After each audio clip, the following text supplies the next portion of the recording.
On a short weekend trip to Seoul last October to visit our friend Suen, she brought us to this beautiful restaurant where they serve the traditional Andong style chicken, which is braised chicken with vegetables, which originated in the Andong province of Korea. Today I'm going to share you my version of the recipe and I hope you will enjoy this. Let's get started. I'm making two recipes in the demo today, but the ingredients that will come out in the video is good for one recipe, right? Because you might be surprised why the demo has double the amount of ingredients, but the recipe has only half of it.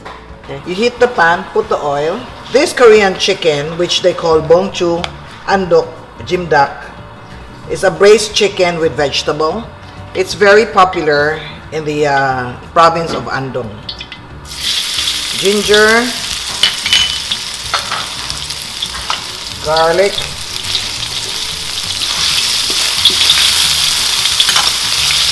then we have onions. Alright, there are two versions of this. The original adds chili because it's supposed to be, you know, the Koreans like spicy food. Another version is the one without the. When you order this, they want to ask you if you want the spicy or the regular one. I'm doing the regular one. Later on, at the end of the cooking process, if you want it spicy, then we can add dried chilies, alright? Or anything that will make it spicy, you can add red pepper flakes. But the original one is they use dried chilies, alright? So let's saute this. I'm not putting so much oil because, you know, chicken is fat. If you're here, you can smell the aroma of the spices. It's so good. This is 2 pieces of whole chicken, which I cut up. Alright, let's put this in.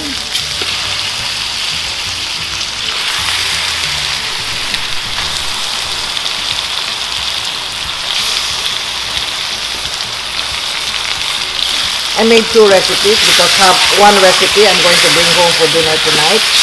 And the other one I will give to my staff so they can taste whatever we're cooking. So my staff gets to enjoy what I cook for the YouTube. Let's prepare our seasoning. I have your soy sauce, oyster sauce, then we have corn syrup or you can use honey. Then we have brown sugar, white or black pepper, and then we have chicken stock.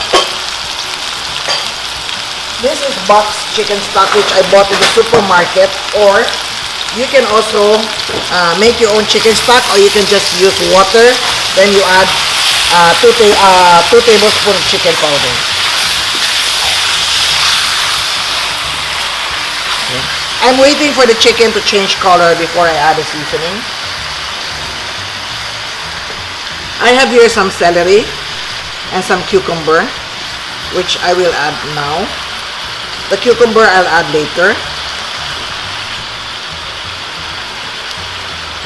If you don't like celery, you can take them out, but celery gives you, you know, if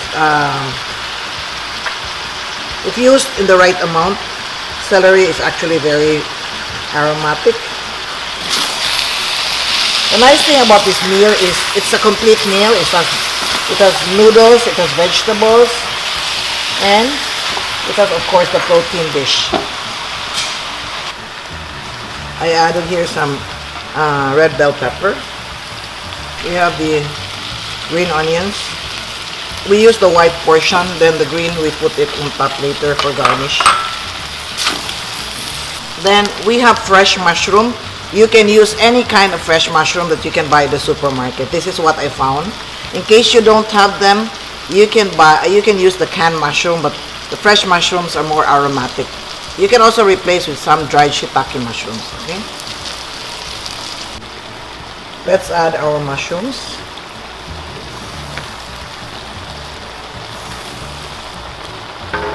You know, you should try this recipe. It's really good.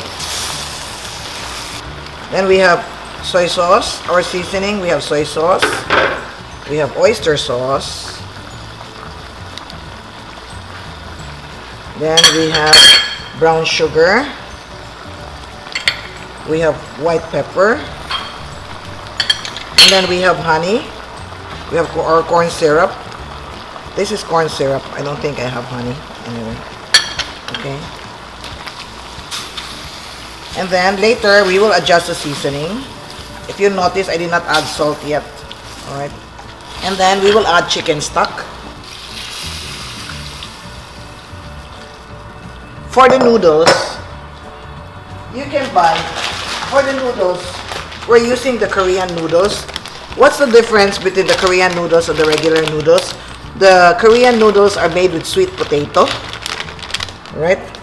You can buy any brand. I bought this in 2 different supermarkets. Whatever brand you have, whatever brand you can find, as long as it's Korean, it says Korean noodles. Korean vermicelli resembles sotanghon.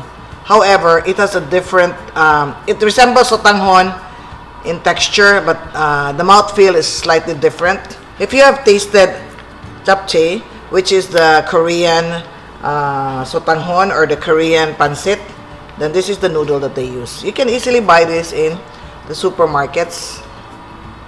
Alright, so any brand will do. We soak it in water. This is how it looks like.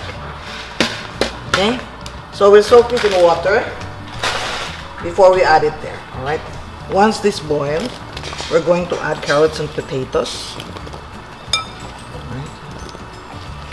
In the video later, I'm going to show you some street foods which you can find in Myeongdong in Seoul, Korea.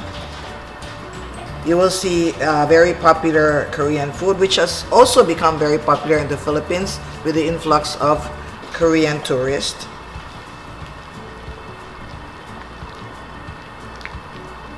Okay, so we let this boil. We lower the heat and we simmer until the chicken is tender.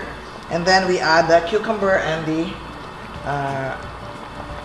sweet potato or the Korean vermicelli.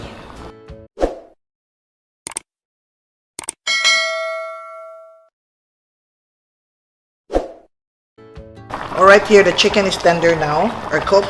We're going to add in the soaked Korean noodles. This is how it looks like. By the way, the Koreans, like the Chinese, they don't cut their noodles. So that's why when you eat in the Korean restaurant, with the chopsticks is always a pair of scissors, because you're supposed to cut them before you, when you put them on your plates or your bowls. Right?